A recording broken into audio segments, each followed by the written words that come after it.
একটা মহিলার দুটো বেটা।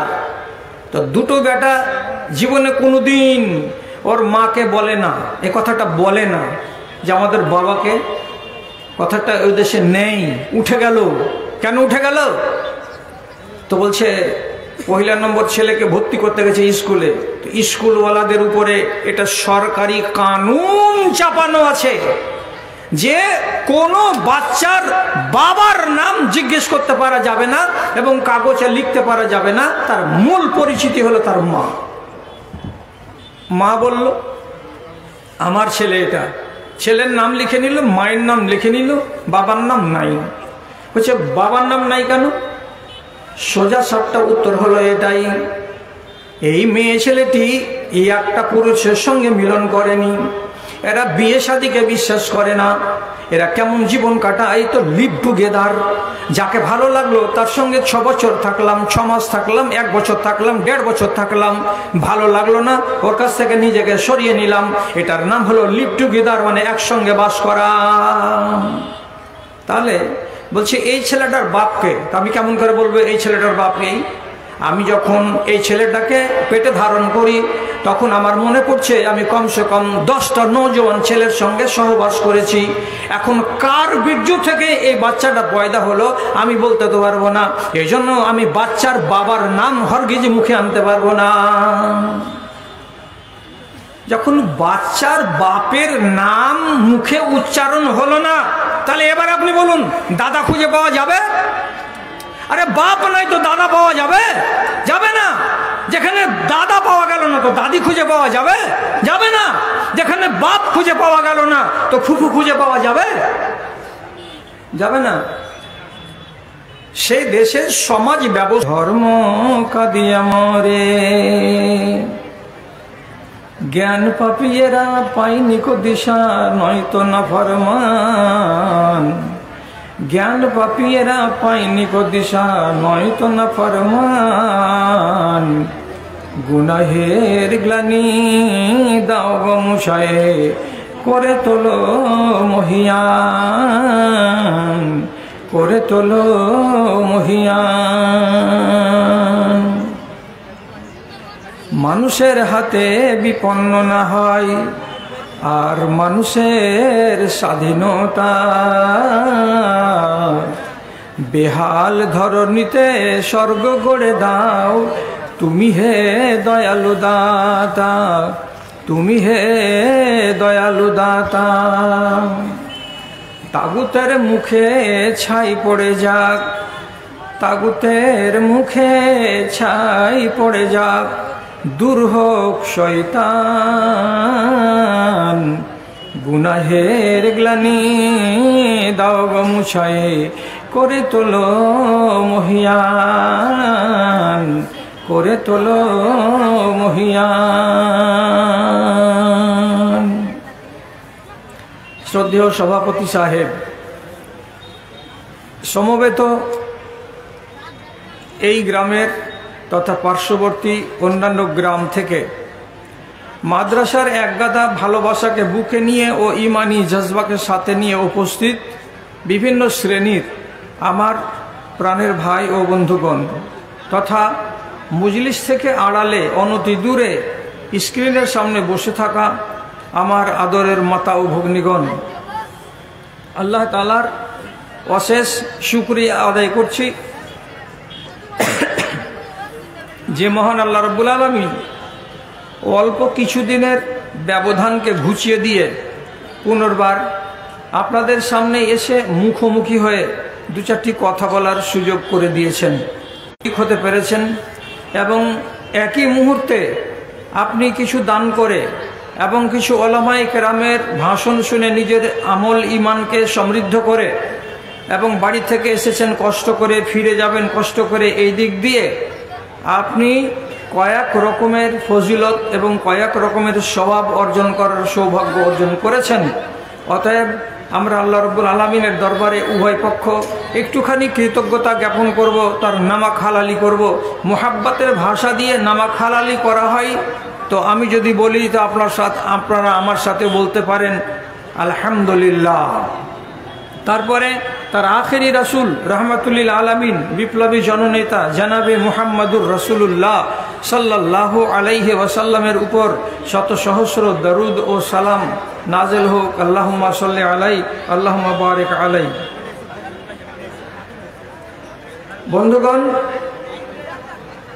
আপনাদের সামনে সূরা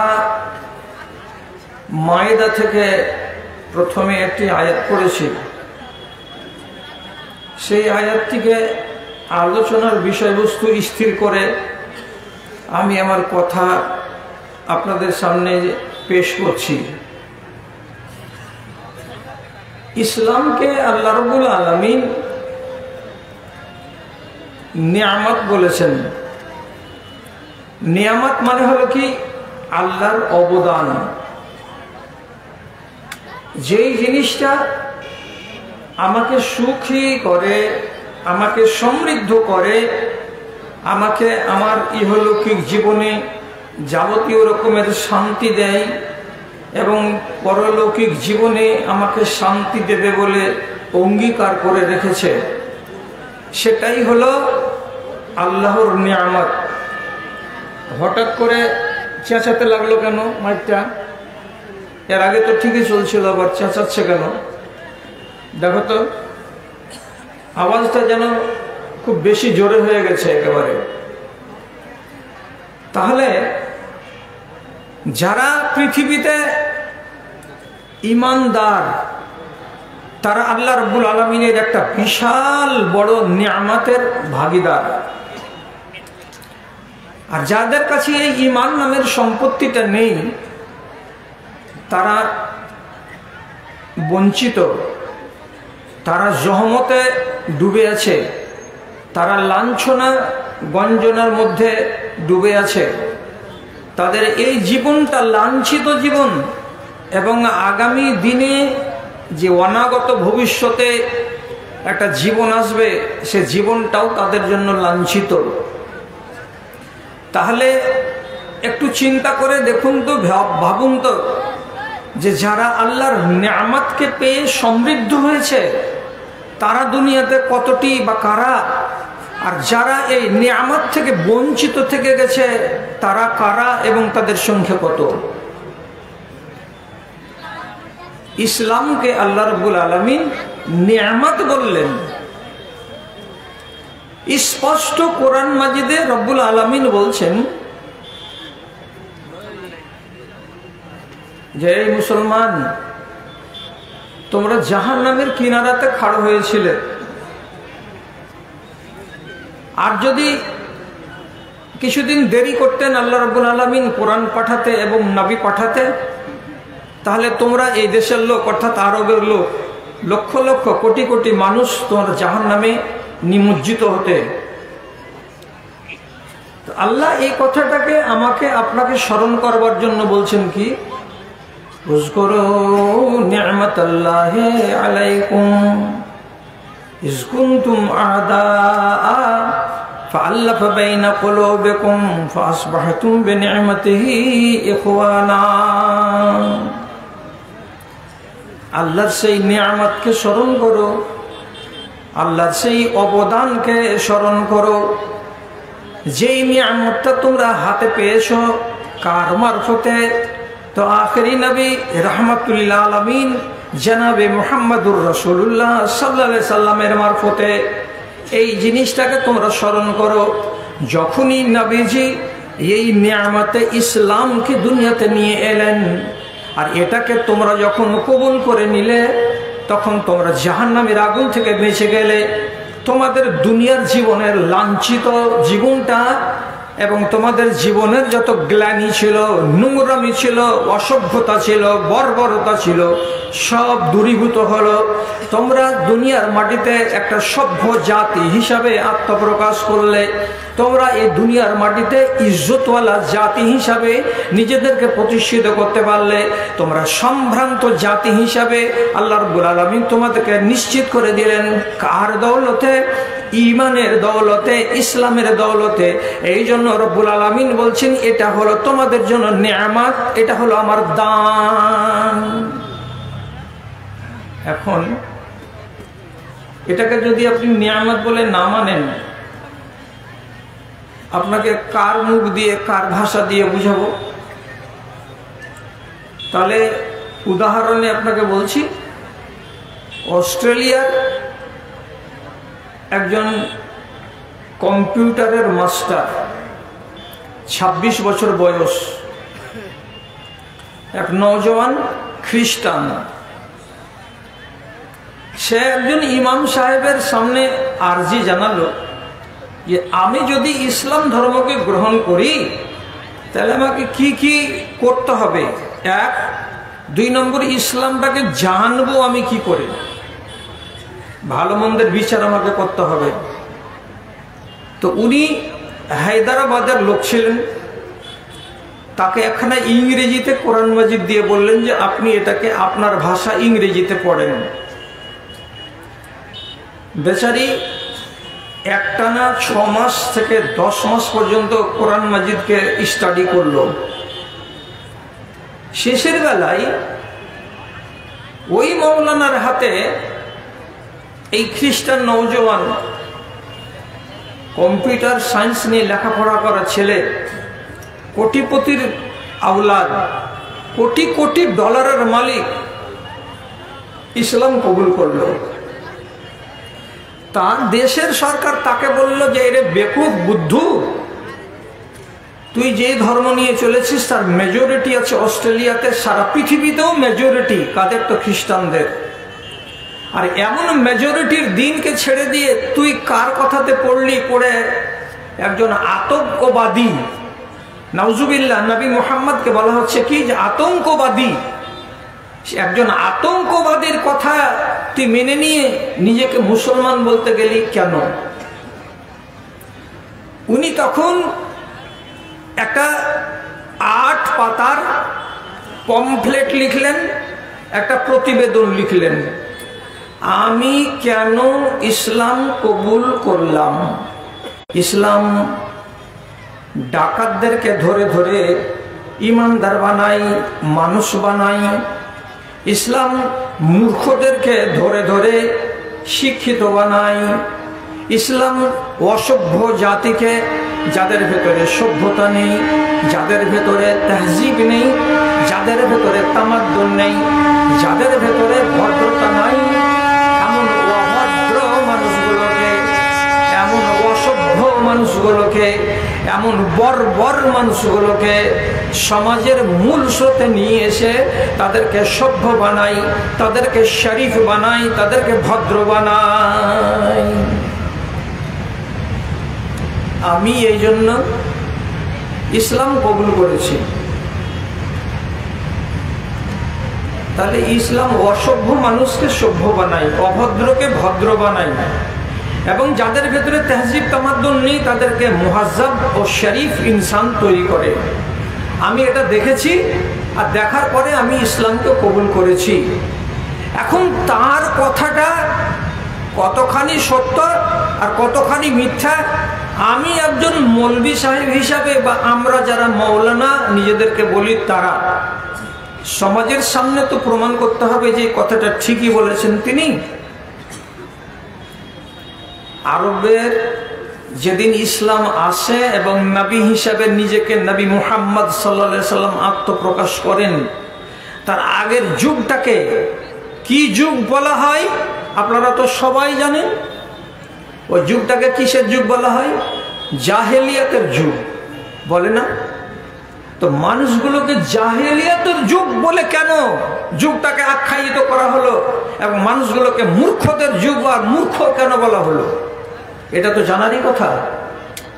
তো আমি তো লম্বা যদি উদাহরণ দিতে লাগি তো তাহলে তো এটাতেই চলে যাবে 1 ঘন্টা টোটাল, যেটুকু আমার নামে সভাপতি সাহেব বরাদ্দ করেছেন। আমি অতদূর লম্বা করছি না, আপনাকে আমি মিশাল দিয়ে শুধু বুঝাবার জন্য বলছি। কোনো মানুষ একাধিক স্ত্রী রেখে দুনিয়া ছেড়ে চলে গেল, তো সেই মানুষের একটা বেটা আছে, প্রথম স্ত্রীর, তো ওর বাপের যে 2-3টা স্ত্রী আছে যাদেরকে রেখে মরে গেল, এগুলো তার মা।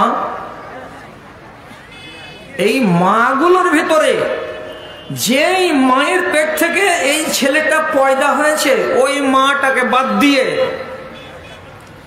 তার বাপের স্ত্রী যদি একটা 20 বছর 22 বছর 26 বছরের থাকে, তোকে আর বাপের বাড়ি যেতে দেয় না।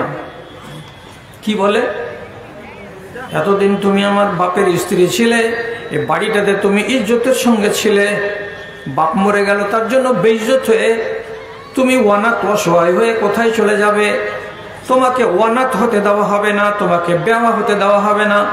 আমি বাপের বড় বেটা আছি, আমি তোমাকে বিয়ে করে নিলাম, তুমি আমার স্ত্রী হয়ে এ বাড়িতেই থাকো।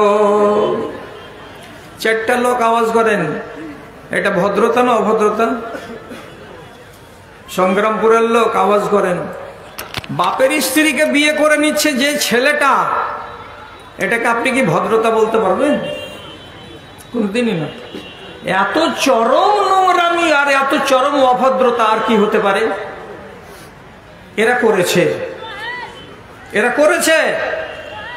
আমি আর একটা আপনাকে বলছি, একটা নওজওয়ান বিবাহ করে নিয়ে আসলো একটা মহিলাকে, 3 মাস হলো, 4 মাস হলো, 6 মাস হলো।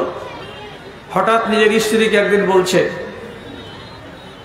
রোজিনা, তোমাকে এখান থেকে একটু এই পার্শেকার গ্রাম তোমাকে যেতে হবে, ইসহাকপুর যাও। কোথায় যাব? ইসহাকপুরে একটা উমুকের বেটা, দেখতে সুন্দর, হ্যান্ডসাম ফিগার, টকবকে সাদা, আর এই তরুণ নওজওয়ানটা আমাকে খুব চয়েস। তুমি ওখানে যাও, ওর কাছে গিয়ে তুমি ওর বীজ নিয়ে এসো। ভালো করে বুঝেন, ওর কাছে গিয়ে তুমি ওর বীজ নিয়ে এসো। বীজ মানে কি? ওর বীর্য তোমার রেহেমে করে নিয়ে এসো। এর মানে কি? আমি তোমার পুরুষ আছি, তুমি ওই ছেলেটার সঙ্গে গিয়ে সহবাস করো, আর সহবাস করতে গেলে তোমার রেহেমে আসবে ওই ছেলেটার বীর্য, আর ওতে যদি কি হয়ে যায়, বাচ্চা পয়দা হয়, তাহলে সে বাচ্চাটা হবে ওই ছেলেটার মতো ধপধপে সাদা, সুন্দর, হ্যান্ডসাম। আপনি এটা বলেন, এই রমণীর সঙ্গে এই পুরুষটাকেই ভদ্র আচরণ করছে, এটাকে ভদ্রতা বলা যায়? তাহলে কানে তুলে রাখেন। শুধু আমি 2-3টা উদাহরণ দিচ্ছি, দিয়ে শেষ করছি।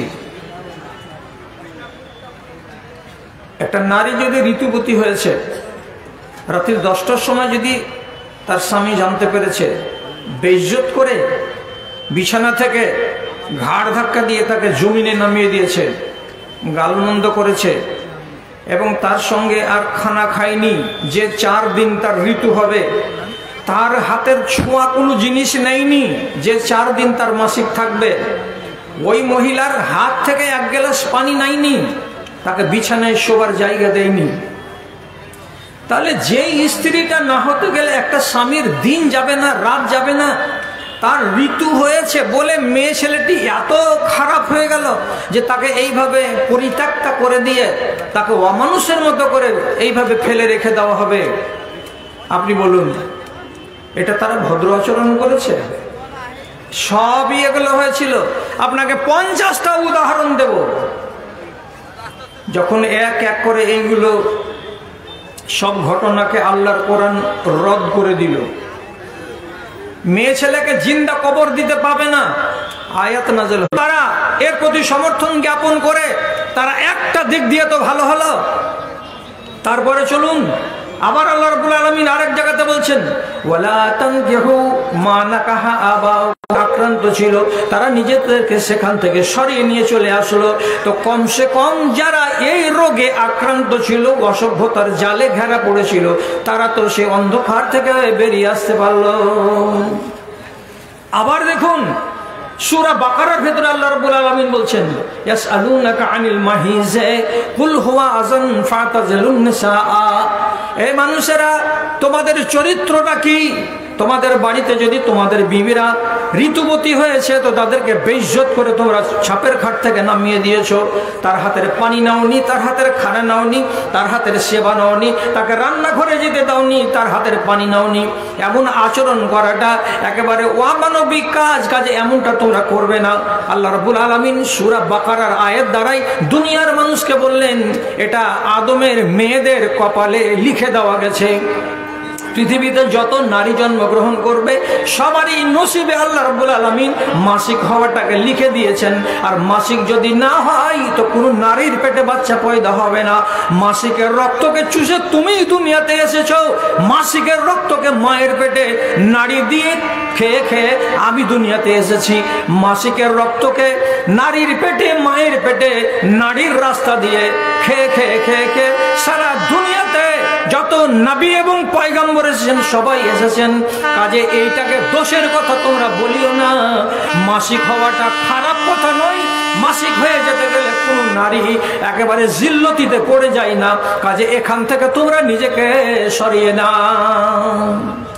তাহলে যাদের ভিতরে এই বদ আকীদা ছিল তারা শুধরে গেল। তাহলে এই রকম করে একটা একটা একটা একটা করে কোরআন মাজিদ যখন বিধি বিধান দিতে লাগলো আর এই আরবের লোকগুলো মানতে লাগলো, তখন তারা নিজেদেরকে অসভ্যতার অতল তল থেকে ধীরে ধীরে ধীরে ধীরে ধীরে ধীরে তুলে নিয়ে এসে ভদ্র মানুষ হিসাবে বিবেচিত হলো। একটু বুঝতে চেষ্টা করেন তো। মুসাদ্দাস হালি একজন ভালো ভারতবর্ষের নাম করা কবি। তিনি সমাজের হাল লিখে গেছেন কবিতায়। আপনারা তো ঝাড়খণ্ডের লোক, বুঝতে অসুবিধা হবে না। কি কথাগুলো বলছি লক্ষ্য করুন তো। कुछ जुल्म ने शोले भड़काए, कुछ कुफर ने फितने फैलाए, सीनों में अदावत जाग उठी, इंसान से इंसान टकराए, पैमाल किया बर्बाद किया कमजोर को ताकत वालों ने, जब जुल्म सितम हद से गुजरे तशरीफ मोहम्मद ले आए, तशरीफ मोहम्मद ले आए। যখন জুলুমের দেশটা ভরে গেছিল, অন্যায় অবিচার অনাচারে দেশটা কানাই কানাই ভরে গেছিল, আর সে যুগের মানুষেরা সব ত্রাহি ত্রাহি করছিল, তখনই আল্লাহ রাব্বুল আলামিন এই নিয়ামত ইসলাম দিয়ে পাঠালেন। কার জন্য? মানবতার কল্যাণের জন্য। আপনি যদি আপনার মনটাকে এখনো আমার কথার সঙ্গে মিলিয়ে নিতে না পারেন, তাহলে আপনাকে আরো বলছি। হযরতে আবু যার রাদিয়াল্লাহু তাআলা আনহু যখন ইসলাম কবুল করবেন বলে মক্কায় এসেছেন, তো রাসূলুল্লাহ যখন জানতে পারলেন যে আবু যার ইসলাম কবুল করবে, বাইরে বসে আছে, তখন আল্লাহ পাকের নবী আবু যারের দিকে দেখলেন। আর দেখার পরে মুখটাকে ভ্যাংচিয়ে একটু এরকম করে টেহা করে ধরলেন। আর ধরে বলছেন, গেফার বংশের লোক ঈমান আনবে? এমন কেন করলেন? এ কথাটা কেন বললেন উনি? বলার মানে এটা দেখুন আমার দিকে। কেন? গেফার বংশের লোকেরা হলো এরা খুনি, এরা হলো লুটেরা, এরা ছিনতাইকারীর দল। ওই গ্রামের যতগুলো লোক আছে মেজরিটি পার্সেন্ট লোক ছিনতাইয়ের কাজে জড়িত। এরা কাফেলাকে লুটে নিত, জীবনের মানুষের যে জীবনকে মেরে দিত, আর দেওয়ার পরে তারা লুট করে দেশের মানুষকে জীবন হয়রান করে বিপন্ন করে দিয়ে এরা ওই ধনমালকে অর্জন করে জীবন চালাতো। তখন নবীজি বলেছিলেন, আহারে তোমাদের গিফার বংশের ভেতরে কি কেউ ভালো মানুষ আছে যে যেই ভালো মানুষটা ঈমান কবুল করবে আর ঈমানের নিয়ামতে সজ্জিত হতে পারবে? তাহলে আপনি চিন্তা করেন তো, গেফার বংশের লোক সবাই যে এইরকম তা নয়, কিন্তু মেজরিটি পার্সেন্ট লোক এরা হলো কি লুটেরা, যারা লুট করে খায় কাফেলাকে, যারা ছিনতাই করে খায়। তাহলে সেই সমাজটা কেমন ছিল আপনি নিজে বলুন। বন্দি লেখা হচ্ছে সেই দিন একটা বড় তরবারিকে আটকাবে তাকে বলা হয় ঢাল। এমন একটা ঢালকে হাতে করে রাসূলুল্লাহর মাথার উপরে ধরে আছে মুগীরা বিন শুবা, রোদ যেন না লাগে রাসূলকে। আর একটা মুশরিক এসেছে কথা চালাবার জন্য, দুপক্ষের ভেতরে চুক্তি হবে বলে, তার নাম উরওয়া বিন মাসউদ। তো রসুলের এমনি করে বারে বারে কাফের হইয়াও দাড়িটিকে মোহাব্বত করে এমনি করে নাড়ছে। তো যখনই রসুলুল্লাহর দাড়িতে ও হাত দিচ্ছে, মুগীরা বিন শুবা ওর তরবারিখানাকে দিয়ে ওর হাতে লাগিয়ে দিয়ে বলছে, উকফিয়া ডাকা আর লেহিয়াতে রসুলিল্লাহ, এই রসুলের দাড়ি থেকে হাত হটা। নাপাক ইনসান, তুমি বেদিন, তুমি কাফের, তুমি নোংরা, আর তুমি রাসূলুল্লাহর পাক দাড়িতে হাত লাগাচ্ছ। দুবার বেচারি এরকম করতে গেলে তো দুইবারই মুগীরা বিন শুবা ওকে ধাক্কা দিয়ে ওর হাতটাকে সরিয়ে দিচ্ছে, রাসূলের দাড়িতে হাত লাগাতে দেয় না। তখন উরওয়া বিন মাসউদ ঠান্ডা মাথায় রাসূলুল্লাহকে বলছেন, এই লোকটা কে? তো রাসূলুল্লাহ বলছেন, কেন তুমি চিনতে পারো না? এটা তোমার ভাতিজা মুগীরা বিন শুবা, তোমারই ভাতিজা মুগীরা বিন শুবা। তখন চাচা নিজের ভাতিজাকে বলছে, গাসালতা সাওআতাকা ইল্লা ইয়াওমাইনে, এরে ভাতিজা, মাত্র 4 দিন 5 দিন আগে বানু কেনানা গোত্রের 13টা লোককে মার্ডার করেছিস তুই, এবং ওদের যত সামান ছিল আর 13টা লোকের উট ছিল সবকে কাফেলার নিজের বাড়িতে ভরে নিয়েছিস। 13টা লোককে মার্ডার করার পরে আজকে মাত্র 4 দিন আগে ইমানদারি কবুল করেছিস, আর করার পরে আজকে গরম দেখাচ্ছিস কি বলে? এই রাসূলুল্লাহর দাড়িতে তুমি একটা মুশরিক মানুষ নাপাক হাত লাগাতে যাবে না। কি বলছে? চাচা বলছে 8 দিন জুটেনি তোর 13টা মার্ডার করা, আর মুসলমান হওয়া তোর কয়দিন হলো? তো 4 দিন হলো। তাহলে আপনাকে কেন ঘটনাটা বললাম, আপনি একটু আক্কেল করে দেখুন তো, যেই লোকটা আজকে রাসূলুল্লাহর ছাতা ধরে আছে, সে লোকটা গতকালকে কি ছিল? মানুষকে মার্ডার করা, খুনি ছিল। একটা নয়, দুটো নয়, 3টা নয়, 4টা নয়, 13টা লোককে মার্ডার করা। তাহলে কালকে যেই মানুষগুলো ছিল অসভ্য, হত্যাকারী, লুটেরা, মদখোর, ছিনতাইবাজ, এই মানুষগুলো এরা তাহজিবকে পেল, সভ্যতাকে পেল। এরা ভদ্র হলো কার দ্বারাই? তো ইসলামের দ্বারাই। কিসের দ্বারাই? তো নবীজির দ্বারাই। কিসের দ্বারাই? তো কোরআনের দ্বারাই। এই জন্য আল্লাহ রাব্বুল আলামিন কোরআন মাজিদে 2 জায়গাতে বললেন, ইসলাম হলো তোমাদের কাছে এটা নিয়ামত আমার আল্লাহর। ইসলাম হলো তোমাদের কাছে আল্লাহ রাব্বুল আলামিনের একটা অবদান। যারা যারা ইসলামকে পেয়েছে তারা সুখের জিন্দেগি দুনিয়াতে কামাবে, আর যারা পায়নি তারা অসুখ হয়ে দুনিয়াতে বাঁচবে এবং গ্লানিতে ডুবে থেকে তারা মরে কবরে যাবে, আর কিয়ামতের দিন ওয়ানাদি অনন্তকাল ধরে ওয়ানলে জাহান্নামে জ্বলতে থাকবে। আর যারা যারা তোমরা ইসলামের নিয়ামতকে পেয়েছো, তোমাদের দুনিয়াতে সুখী বানানো হবে, আর কবরে যাওয়ার পরে তোমাদেরকে সুখের জিন্দেগি দান করা হবে। ইসলামটা হলো তোমাদের জন্য নিয়ামত, এই নিয়ামতকে তোমরা অবহেলা করিও না। এখন এতটি কথা বলার পর আপনাকে আমি বলি ছোট্ট করে একটা বাংলাতে কথাটা দয়া করে আমার ভাইজান বাপজানেরা মুখস্থ করে। পশু ছিল, অমানুষ ছিল, অসভ্য ছিল, বর্বর ছিল, তেমনি আজকের জমানার মুসলমানগুলো অসভ্য, বর্বর হয়ে গেছে, অভদ্র হয়ে গেছে। কথাটা মানতে পারা যাবে কি যাবে না আল্লাহ তুমি ভালো জানো। ওদের জিন্দেগিতে ছিল লাঞ্ছিত। কিসের কারণে? তাদের কাছে কোনো পৃথিবীর মাটিতে মুসলমানদের ইতিহাসে 2 নম্বর ইমানদার ব্যক্তির নাম কি জানা আছে? ফজিলতের দিক দিয়ে, সম্মানের দিক দিয়ে, ইমানের দিক দিয়ে রাসূলুল্লাহর পরে উম্মতে হিসাবে 2 নম্বর যিনি, তার নাম হযরতে উমর রাদিয়াল্লাহু তাআলা আনহু। তিনি বলছেন কথাটা কি? কুন্না আযাল্লা কওমিন আযানাল্লাহু বিল ইসলাম।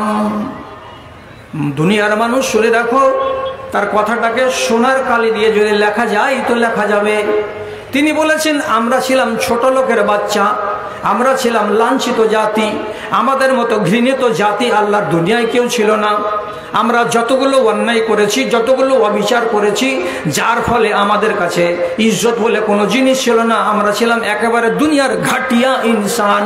কিন্তু আমরা আজ হয়ে গেছি কি সব চাইতে শরীফ, সব চাইতে ভদ্র, সব চাইতে ইজ্জতওয়ালা। কিসের দ্বারাই হয়েছি? তো বলছে ইসলামকে আঁকড়ে ধরেছি, যার ফলে আজকে আমরা দুনিয়ার সব চাইতে ভদ্র জাতি হতে পেরেছি। আমাদের মতো ভদ্র জাতি আল্লাহর দুনিয়াতে আর কেউ নাই। জি, এখন সেই যে আপনাকে বলছিলাম অস্ট্রেলিয়া মহাদেশের নওজোয়ান ছেলেটার কথা, ওর বইয়ে ওর পমফ্লেটের শেষের দিকে লিখেছে, ইসলাম রিশতাকে মজবুত করেছে। আর আমাদের এই ধর্ম যদি আসমানি ধর্ম হলো তো রিশতাকে উঠিয়ে দিল কেন? রিশতা মানে কি? আত্মীয়তা। কাকে বলে? তো পরিষ্কার করে সে লিখেছে, ও শিক্ষিত লোকেরা, তোমরা আমেরিকার মাটিতে যাও আর ইউরোপের মাটিতে যাও, আর যাওয়ার পরে তোমরা বংশ দেখাতে পারবে। বংশ? এটা কেমন কথা জি? বংশ দেখাতে পারবে মানে? এটা সত্য কথা। ইউরোপের মাটিতে খালা বলে কি জিনিস ছেলেরা জানে না, ফুফু বলে কি জিনিস তারা জানে না, দাদা বলে কি জিনিস তারা জানে না, নানা বলে কি জিনিস তারা জানে না। রিশতা শেষ হয়ে গেছে আমেরিকা এবং ইউরোপের মাটিতে। বেশিরভাগ শহরে, বেশিরভাগ দেশের ভেতরে একটা রিশতা মাত্র কায়েম আছে, তার নাম হলো মা। মা ছাড়া ওই দেশের মাটিতে আর কোনো রিশতা খুঁজে পাওয়া যায় না। আপনি বুঝতে পারেন? বুঝতে পারেননি তো আপনাকে একটুখানি খুলে দিচ্ছি। একটা মহিলার দুটো বেটা, বাস্তব কথা বলছি, একটা মহিলার দুটো বেটা। তো দুটো বেটা জীবনে কোনোদিন ওর মাকে বলে না, এ কথাটা বলে না যে আমাদের বাবাকে, কথাটা ওই দেশে নেই, উঠে গেল। কেন উঠে গেল?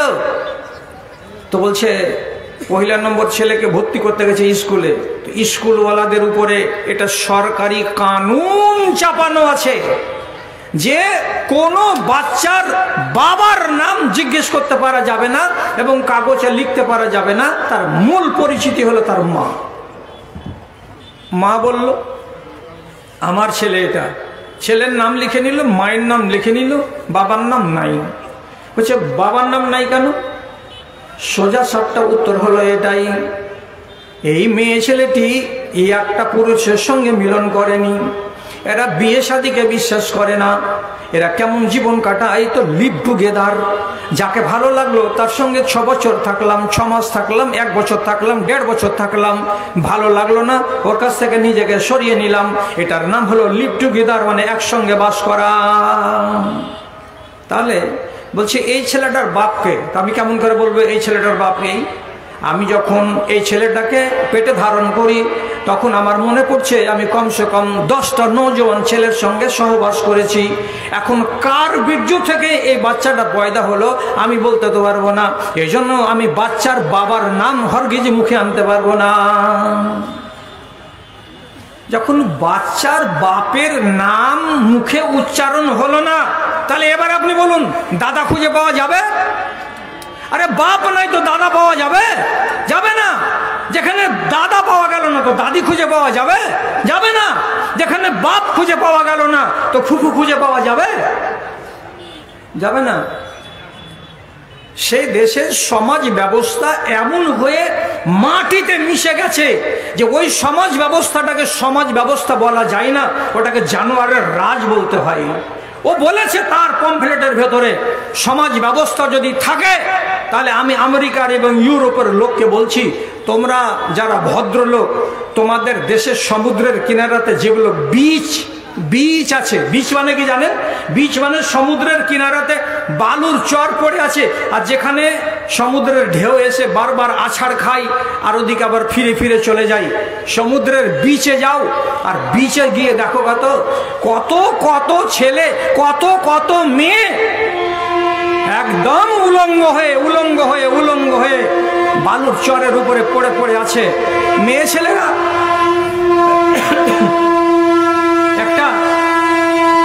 একটা ব্রেসিয়ার পরে আছে, আর একটা যাকে বলা হয় নেকাবার চাড্ডি, একটা চাড্ডি পরে আছে, আর সাদা ফকফকে শরীরটাকে নিয়ে উপুড় হয়ে পড়ে আছে। ওর পার্শ্বে একটা বেটা ছেলে নৌজওয়ান, ওর গায়ে 2 ইঞ্চি চওড়া বা 1.5 ইঞ্চি চওড়া একটা চাড্ডি ও পরে আছে, সারাটা গায়ে কোনো কাপড় নেই। হাজার হাজার মানুষ সমুদ্রের কিনারায় আমোদ করার জন্য জোড়া জোড়া জোড়া জোড়া জোড়া জোড়া হয়ে পড়ে আছে। পার্কে যদি দেখা যাবে তো পার্কে যেতে গেলে দেখা যাবে প্রত্যেকটা গাছের তলায় এপারে আর ওই পারে জোড়া জোড়া জোড়া জোড়া হয়ে বসে আছে, এবং দিবালোকে একজন আরেকজনকে আলিঙ্গন করছে, একজন আরেকজনকে চুমু দিচ্ছে, একজন আরেকজনের রূপকে জড়িয়ে ধরে আছে। এত বেহায়াই, এত নির্লজ্জতা, এত নিচে নেমেছে যে তারা বিবাহ কি জিনিস বুঝে না, লজ্জা কি জিনিস বুঝে না। এতটাই নির্লজ্জ জাতিতে তারা রূপান্তরিত হয়েছে। তো যেখানে তোমাদের মাকে বাদ দিয়ে বাবার রিশতা নাই, যেখানে চাচার রিশতা নাই, যেখানে দাদার রিশতা নাই, যেখানে ফুফুর রিশতা নাই, যেখানে খালার রিশতা নাই, তো তাহলে তোমরাই বলো তোমরা এই দুনিয়াতে উন্নত প্রাণী, তোমরা এই দুনিয়াতে উন্নত মাখলুক, তোমরাকে বলা যাবে সভ্য জাতি। এই জাতি কোনোদিন সভ্য হতে পারে না। অথচ ইসলামকে দেখো, একটা ইসলাম সব সময় বলছে একটা নারী অন্য কোনো পুরুষের কাছে হরগিজ যেতে পারে না বিবাহ ছাড়া, একটা পুরুষ কোনো নারীর কাছে হরগিজ যেতে পারে না বিবাহ ছাড়া। এবং কোনো নারীকে আল্লাহ রাব্বুল আলামিনের পক্ষ থেকে বলা হয়নি যে তুমি তোমার শরীরকে দেখাও, কোনো আজনামী লোক তোমার দেহকে দেখবে। কোনো নারীকে পাওয়ার দেওয়া হয়নি, কোনো নরকে পাওয়ার দেওয়া হয়নি যে বিবাহ বহির্ভূত সম্পর্ক করে কোনো নারীর তুমি গায়ে হাত দাও, কোনো নারীকে নিয়ে তুমি আলিঙ্গন করো। তাহলে ইসলাম কত শরীফ! ইসলামে মা আছে, ইসলামে বাবা আছে, ইসলামে দাদা আছে, ইসলামের চাচা আছে, এবং প্রত্যেকটা লোকের নামে আলাদা আলাদা ইহতেরাম কোরআন মাজিদের ভেতরে আল্লাহ করেছেন, এবং মরার পরে মিরাস ধার্য করে দিয়েছেন। তাহলে এত মিষ্টি দিনটাকে আমি কেন কবুল করব না? কোটিপতির ছেলে, কোটিপতির ছেলে বাপের সম্পত্তি পেয়েছিল লক্ষ লক্ষ কোটি কোটি ডলার, সব আল্লাহর পথে এবং দ্বীনের পথে ব্যয় করে দিয়ে দিয়ে দিয়ে দিয়ে আল্লাহকে মঞ্জুর ছিল এইটাই যে মাত্র 3.5 বছর পর এই বাচ্চাটা সাংঘাতিক রোগে আক্রান্ত হয়ে সমস্ত সম্পত্তিকে লুটিয়ে দিয়ে অল্প কিছু পরিমাণ ছিল, 30 বছর বয়স পার করতে পারেনি, শাহাদাতের মরণ মরে দুনিয়া থেকে বিদায় হয়ে গেছে। এটা কে? তো একজন ইংরেজের বাচ্চা। আপনি ইসলামকে কেন মোহাব্বত করবেন না? এই সংগ্রামপুরের লোক আজকে আপনি জবাব দেন, কেন করবেন না? কাফের যদি ইসলামকে সম্মান করে তো আপনি তো মুসলমান, আপনি কেন করবেন না? পরিষ্কার ভাষাতে বলছি, যেদিনের কথাটা বলছি সেদিন আবু সুফিয়ান একটা কাফের, ভালো করে বুঝুন।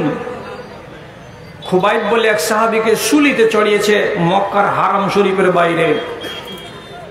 শুলিতে যখন একটা হাফেজে কোরআনকে চড়িয়েছে, কারা? তো মক্কার মুশরিকরা দৃশ্য দেখতে হাজির আছে। কে? তো আবু সুফিয়ান, রাসূলুল্লাহর শ্বশুর। তখনও ঈমান আনেনি, পার্শ্বে নিয়ে গেছে তার ছেলেকে, ছেলের নাম কি? মুয়াবিয়া রাদিয়াল্লাহু তাআলা আনহু। যখন শুলিতে চড়তে যাচ্ছে খুবাইব, তখন তিনি বলছেন, শুলির দড়িটাকে গলায় লাগিয়ে দেওয়ার পর সমস্ত লোকটিকে সম্বোধন করে বলছেন, এই লোকেরা আমার একটা কথা শুনো, কথাটা আমাকে বলতে দাও, তার আগে রশিটাকে টাইট করিও না, আমার মুখের শব্দটাকে শেষ হতে দাও। কি বলছে ও? আল্লাহুম্মা হাসিহিম আদাদা ওয়াক্তুলহুম বাদাদা ওয়ালা তাবকি আহাদান ফিল আরজে আহাদা। 3টে কথা। এটা কঠিন দোয়া। যখন দেশে মুলবিরা কুনুতে দোয়া পড়ে প্যালেস্টাইনের জন্য, বাবরি মসজিদের জন্য, আর কোনো জায়গার জন্য, তো কুনুত পড়ার কালে এই দোয়াটা করতে হয়। এর মানে কি? শুলিতে চড়ে আছেন, গলায় ফাঁস লাগানো আছে, আর তখন তিনি আল্লাহ তাআলাকে বলছেন, এই আল্লাহ, যতটি লোক আমাকে শুলিতে চড়াতে এসেছে এই লোকটিকে আল্লাহ তুমি গুনে গুনে রাখো। তারপরে তিনি বলছেন ওয়াক্তুল হুম বাদাদা,